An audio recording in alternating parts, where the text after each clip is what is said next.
Você já ouviu falar do termo tap-in merchant?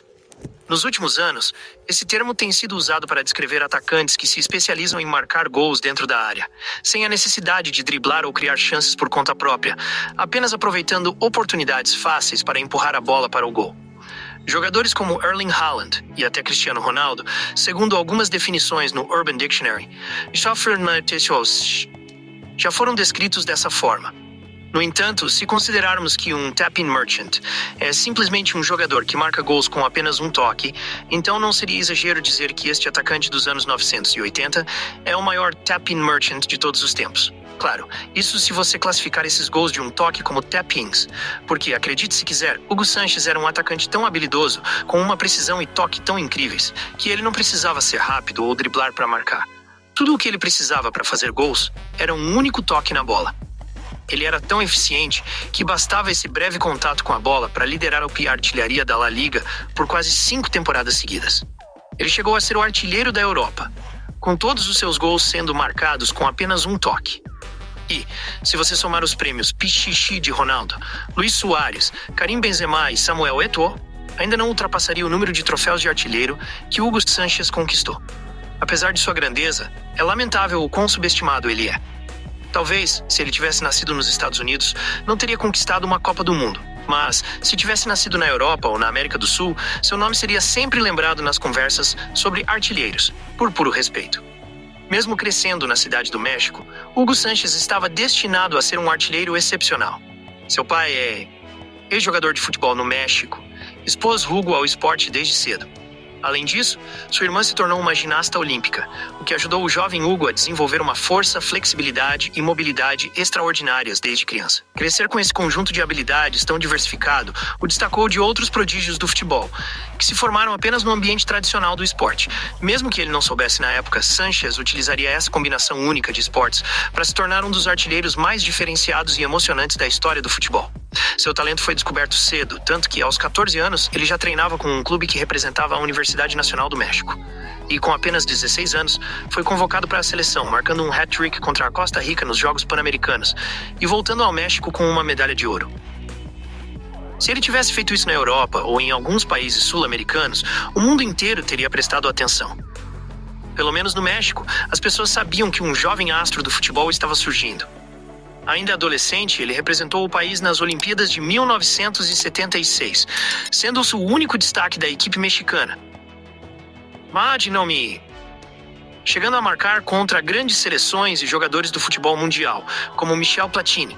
No ano seguinte, ele conquistou o campeonato da CONCACAF, garantindo a vaga do México na próxima Copa do Mundo. Logo depois, ele se juntou oficialmente ao time principal da Universidade Nacional do México, ajudando o clube a vencer seu primeiro título da primeira divisão. Aos 20 anos, já era o artilheiro da Liga Mexicana. Nos primeiros anos de sua carreira profissional, Sánchez jogava futebol sem parar, sendo emprestado durante o intervalo da temporada para o San Diego Sockers, na Liga de Futebol da América do Norte, que era a versão antiga da MLS, onde ele marcou quase um gol por jogo. Em seu primeiro empréstimo, fez 12 gols em 17 partidas, e no segundo, 14 gols em 15 jogos.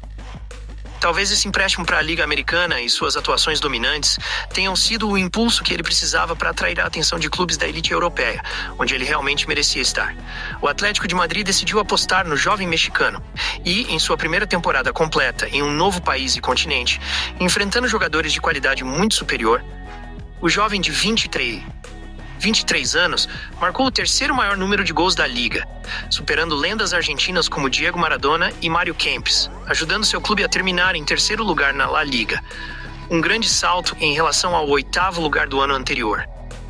Mas foi na temporada 1984 a 85 que Hugo Sánchez realmente se consolidou como uma estrela dos gols, liderando a artilharia da La Liga e ajudando seu time a conquistar a Copa do Rei pela primeira vez em 9 anos, marcando 2 gols na vitória por 2-1 na final. Ele continuou evoluindo, adaptando-se ao futebol espanhol e ganhando a reputação de ser um atacante que não precisava driblar. Como mencionei no início, se considerarmos um tap-in como um gol feito com o primeiro toque, então Hugo Sánchez foi o melhor que já existiu. Se você já se perguntou por que Hugo Sánchez tinha um estilo de jogo tão particular, a resposta está nas suas origens na ginástica. Foi essa base que permitiu a ele desenvolver uma vasta gama de habilidades de finalização que poucos atacantes antes ou depois dele conseguiram dominar. Uma dessas habilidades era o controle corporal e a flexibilidade. Como a ginástica exige um nível excepcional de controle do corpo, isso se refletia em Sanchez, que conseguia ajustar sua posição de forma rápida e precisa, transformando oportunidades mínimas em gols espetaculares. Esse controle corporal também contribuía para seu domínio aéreo. Mesmo com 1,74 metros de altura, ele era capaz de superar seus adversários no jogo aéreo, graças à sua incrível capacidade atlética de saltar acrobaticamente e alcançar cruzamentos difíceis. Uma das marcas registradas de Hugo Sanchez era a famosa bicicleta, ou chilena. Seu talento acrobático o tornava um dos mais habilidosos nessa jogada.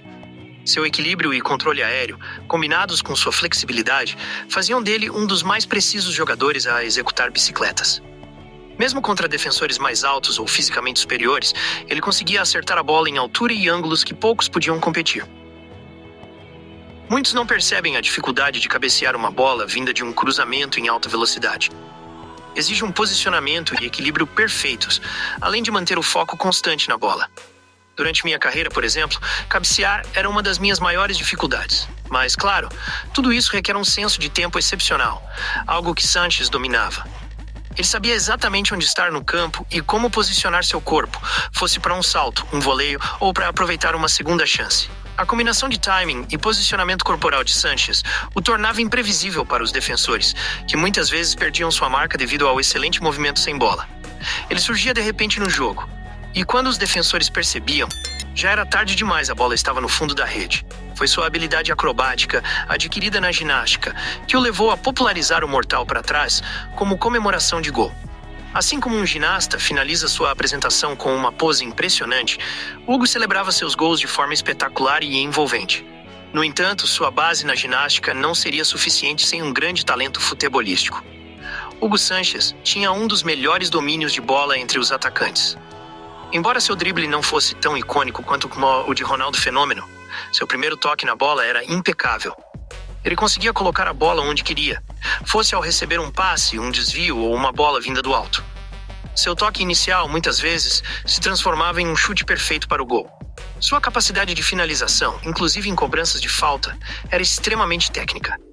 Ele sabia como colocar a bola por cima dos defensores e no canto do gol, além de ter uma precisão absurda em cobranças de pênalti, convertendo 73 de 75 tentativas em sua carreira, uma taxa de sucesso de 97%. Após sua primeira temporada como artilheiro da La Liga, vencendo o troféu Pichichi, vários clubes lutaram para contar com ele em suas equipes, incluindo grandes times como o Bayern de Munique. A maior disputa foi entre Barcelona e Real Madrid. Mas a transferência de Sanchez para o Real Madrid gerou uma grande polêmica entre os torcedores do Atlético de Madrid, que acusaram a diretoria de negociações diretas com seu maior rival. Para apaziguar a situação, foi feita uma negociação envolvendo vários clubes, até que ele foi vendido ao Real Madrid por um valor ainda maior. E o investimento valeu a pena. Com a chegada de Hugo Sanchez na temporada 1985-86, o Real Madrid conquistou 5 títulos consecutivos da La Liga. Um domínio tão grande que só foi interrompido pelo lendário time dos sonhos de Johan Cruyff, no Barcelona. Sanchez ganhou o troféu Pichichi por 3 temporadas consecutivas, e se considerarmos sua última temporada no Atlético de Madrid, foram 4 conquistas seguidas, um recorde que só foi superado por Messi anos depois. Após uma temporada em que terminou como o segundo maior artilheiro, Hugo Sanchez voltou ao topo, vencendo seu 5º e último troféu Pichichi e a chuteira de ouro como o maior artilheiro da Europa, com 45 gols em 47 jogos. O mais impressionante dessa temporada foi que 38 desses gols foram marcados com apenas um toque, um feito raríssimo no futebol. Se não fosse pela temporada em que ficou em segundo lugar, ele poderia ter estabelecido um recorde inacreditável de 6 pichichis consecutivos.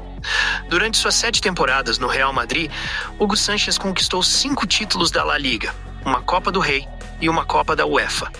Foi apenas em sua última temporada no clube, aos 35 anos, que ele começou a mostrar sinais de desgaste.